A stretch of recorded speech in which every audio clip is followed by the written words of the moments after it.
오늘 한날도 평안하셨으리라 믿습니다. 오늘은 하나님의 음성인지 아닌지 지금은 당장 확인할 수가 없다 라는 제목으로 이 고민에 대해서 말씀하시는 분의 질문에 답변을 해드리기로 하였습니다. 목사님, 나에 대한 하나님의 뜻이 무엇인지 정말 알고 싶습니다. 저는 아무리 기도해도 하나님의 음성을 못 듣습니다. 그래서 예언을 하시는 하나님의 음성을 잘 듣는 예언자에게 찾아가서 들었지만 아직도 그 예언이 이루어지지 않았습니다. 그 당시에는 아멘을 제가 했지만 시간이 지날수록 그 예언자가 왜 신뢰가 가지 않을까요? 그래서 저는 더 음성 잘 듣는 예언자를 찾아다니는데 왠지 하나님이 싫어하시는 것도 같고 제 마음도 조금 부담스럽습니다. 저 이렇게 예언자 찾아다녀도 되는 겁니까? 이런 질문을 하셨습니다. 다른 사람에게 나에 대한 하나님의 뜻이 무엇입니까? 이렇게 고개 숙이는 그분의 믿음과 용기가 대단합니다. 보십시다. 이 시대 성령의 시대에 당신을 향한 하나님의 뜻을 예언자에게 대신 듣는 그 음성은 특별한 뜻이 있습니다. 그 뜻은 두 가지의 길로 나누어집니다. 첫 번째는 하나님의 음성을 내가 직접 듣게 될 때는 상급에 대한 축복, 나의 상급에 대한 축복의 메시지입니다. 그러나 두 번째, 하나님의 음성을 예언자에게 듣게 될 때는 나의 죄의 결과, 그 대가에 대한 하나님의 경고, 워닝의 메시지입니다. 이렇게 영의 법칙을 알고, 제대로 알고 하나님의 음성을 찾아 다니십시오. 제가 임상 목회를 하면서 저에게 가장 많이 궁금해하는 그분들의 질문이 남녀, 노소를 막론하고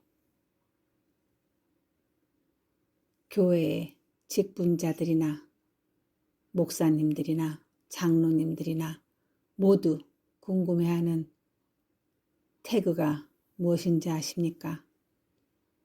하나님의 뜻을 알고 싶어요 입니다. 이 이유로 우리 사역자들이나 예언자들이나 가장 큰 오류와 실수를 만들어내는 태그이기도 합니다. 당신을 향한 하나님의 뜻, 음성 듣기, 얼마나 많은 이슈가 되고 있습니까? 여기저기 하나님의 뜻, 음성을 듣는 법, 이렇게 하면 하나님 음성을 듣는다. 여기에 가면 하나님 음성을 듣는다. 얼마나 많이 뒤지고 찾고 기웃거리고 수많은 시간을 낭비합니까? 여전히 다람쥐가 쳇바퀴 돌듯이 수십 년 전과 똑같은 패턴으로 오늘도 아직 하나님의 뜻, 생각, 음성을 듣기 위해 지금 헤매이고 있지 않습니까?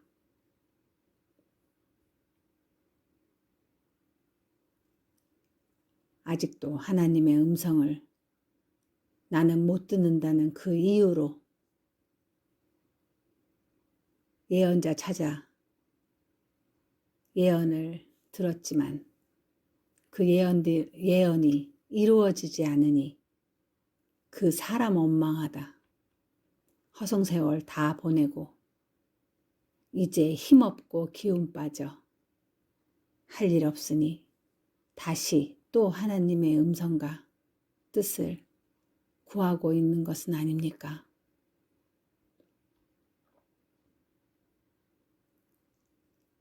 자, 이제 질문자에 대한 답을 다시 한번 생각해 봅시다.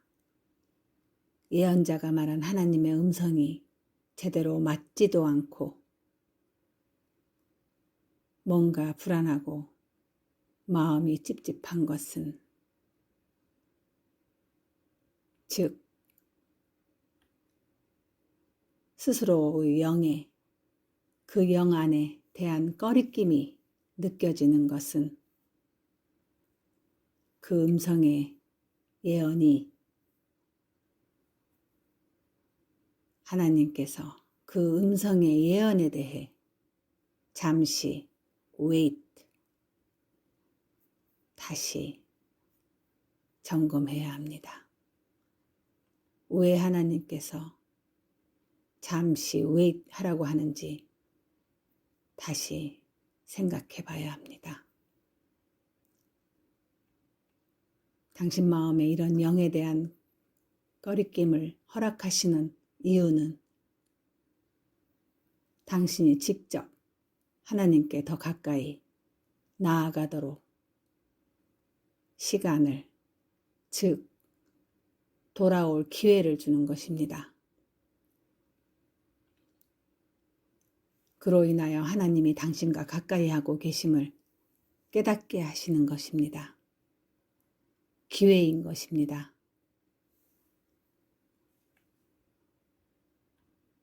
사도행전 17장 말씀에 나와 있습니다.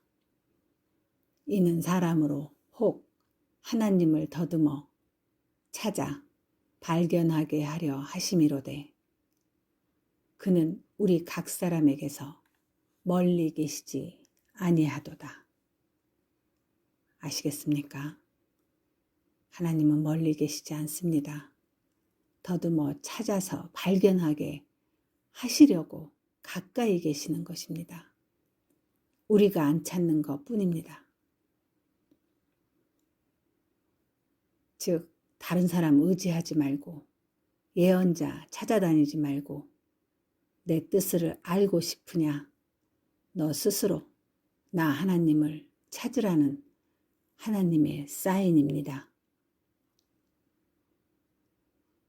예언자의 예언이 왠지 마음에 꺼려집니까? 당신의 영이 자꾸 그 예언에 대해서, 그 음성에 대해서 거리낌이 있습니까? 이것은 하나님이 당신을 찾으시는 기회가 되는 것입니다. 이렇게 중요한 문제 앞에서 당신이 지금 해야 할 일이 무엇인지 아십니까? 무릎을 꿇으십시오. 그리고 왜 방언을 주셨겠습니까? 왜 방언을 더 하라고 하셨겠습니까? 왜 통변의 은사를 구하라고 하셨겠습니까? 성령의 은사들은 주의 영, 즉 성령이 우리의 영 안에 임재하고 있다는 증거이니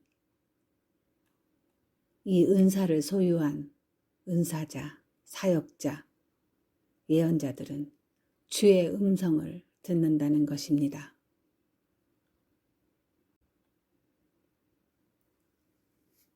요한복음 10장 내 양은 내 음성을 들으며 나는 저희를 알며 저희는 나를 따르느니라. 보십시오.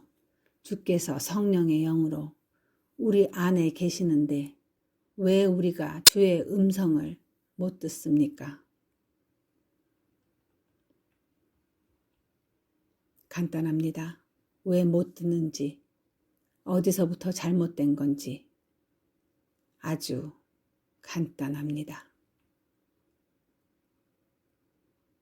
하나님 음성 듣고 싶다면서 직접 하나님과 대화를 통하여 나를 만드신 목적과 방향이 무엇인지를 무릎의 고통을 참아내고 끝까지 여쭈어야 하는데 그럼에도 불구하고 방언은사 받고도 음성 못 듣는다며 다른 예언자들을 찾아다니는 자, 그들의 마음에 숨어있는 것이 무엇인지 아십니까? 결국은 내 안에 게으름의 악한 영이 당신 뒤에 숨어서 하나님과의 소통을 막으려는 전략입니다. 영적 게으름의 영은 소홀히 간과해서는 안 되는 아주 영입니다. 이것은 영적 무기력과 영적 무감각으로 자연스럽게 끌어당기는 무서운 독보섯입니다. 우리 모두는 육체를 가지고 있는 사람들이기에 아차전 빠져드는 게으름의 영이 늘 도사리고 있습니다. 세상 사람들도 게으르면 결국 인생 패배자가 됩니다. 가정이 게으른 분들, 그 가정이 어떻습니까? 많이 보시지 않았습니까? 서서히 그 가정은 망하는 것입니다. 그럼에도 불구하고 영적 게으름의 영은 우리 내면 안에서 아주 조용히 아주 자연스럽게 하나님의 떠나게 만들게 되어 있습니다. 영적 무기력 그 다음에 영적 무감각으로 이어지는 패턴이지요. 이렇게 무서운 영에 사로잡히고도 정신 못 차리고 끝까지 게으름을 피우면서 예언자 찾아다니는 당신에게 주께서 예언자를 통해 전하실 메시지가 무엇이라 생각하십니까? 게으름의 영의 사로주의 음성과 사단의 음성도 구분 못하는 당신에게 축복의 말씀을 하실 것을 설마 기대하십니까? 천만의 말씀입니다. 성령의 시대에 성령께 구하기만 하면 모든 것을 아시는 그분께서 다 알려주신다고 하셨는데 당신 안에 들어있는 영적 게으름에 사로잡혀 뭣도 모르고 예언자를 습관적으로 찾아다닌다면 이제 하나님의 경고 사인에 옐로우 사인에 걸려 있다는 것입니다. 아시겠습니까? 나한테 음성이 안 들린다는 것을 가벼운 하소연 정도로 끝내고 말 일이 아니라는 것입니다. 지난번에도 저의 오랜 시간의 임상 목회 기간 하나님의 음성을 직접 전달해 드린 분들의 메시지는 축복은 거의 전무후무이고 모두 경고 사인이었습니다. 당연하지 않습니까? 소통하시는 분들에 대해 하나님이 굳이 저에게 따로 그들에게 축복을 하라 말씀하실 이유가 있겠습니까? 직접 하나님께서 그들과 소통하시고 즐겨하시는데 왜 저에게 말씀하시겠습니까? 정말 하나님께서 급하실 때 예언자들을 보내시겠지요. 그래도 하나님의 자녀들이니까 돌아오게 하려고. 저렇게 게으름의 영에 사로잡혀 있다가 결국엔 영적 무감각이 되어 다니면서 나중에는 우상 숭배의 죄까지 지을까봐 따끔하게 한마디 회초리 드시는 것입니다. 정신 차려라. 이렇게 말입니다. 그것도 모르고 여기저기 가서 하나님의 뜻을 알고 싶다고 대신 음성을 듣고 알려달라고 고개 내밀고 다닐 것입니까? 오늘부터 다시 방언으로 기도하고 방언으로 말하고 방언이 일상이 되어 어느 날 방언을 알아듣고 하나님의 뜻대로 살아가는 당신에게 하나님의 은사가 더하기를 이 시간 소원합니다. 시편 85편 8장 말씀을 제가 읽고 마치겠습니다. 내가 주 하나님께서 말씀하실 것을 들으리니 그의 백성들과 그의 성도들에게 화평을 말씀하실 것임이라. 그러나 그들로 다시는 어리석은 대로 돌아가지 않게 하소서. 오늘도 주 안에서 승리하십시다.